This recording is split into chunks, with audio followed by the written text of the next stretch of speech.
சிறுகதை பூமியின் பொறுமை.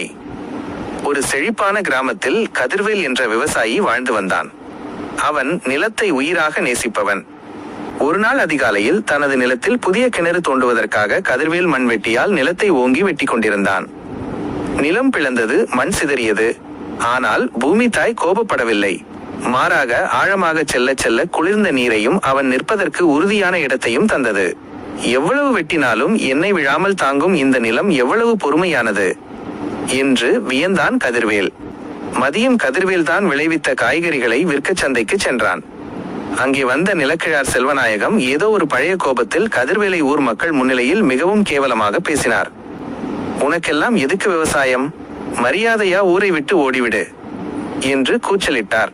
கதிர்வேல் செய்த தவறு ஏதுமில்லை. இருப்பினும் அவன் அமைதியாக தலைகுனிந்து நின்றான். அன்று இரவு கதிர்வேலால் உறங்க முடியவில்லை. செல்வநாயகத்தின் வசவு சொற்கள் அவன் காதுகளில் ஒலித்துக் கொண்டே இருந்தன. நானும் பதிலுக்கு பேசியிருக்கலாமோ? ஏன் இவ்வளவு கோழையாக இருந்துவிட்டேன் என்று அவன் மனம் கொதித்தது. பழிக்கு பழி வாங்க வேண்டும் என்ற எண்ணம் அவன் தலையை சுற்றியது. மறுநாள் காலை மீண்டும் நிலத்திற்கு சென்றான். அவன் தோண்டிய குழி அப்படியே இருந்தது. அவன் நிலத்தின் மீது கோபத்தை காட்டினாலும் நிலம் அவனை தள்ளிவிடவில்லை. அப்போது அவனுக்கு அந்த குரல் நினைவுக்கு வந்தது. அகழ்வாரை தாங்கும் நிலம் போல தம்மை இகழ்வார் பொறுத்தல் தலை. நிலம் தன்னை தோண்டுபவனை தாங்குவது போல தன்னை இகழ்பவரை பொறுப்பதுதான் மிகச்சிறந்த பண்பு என்று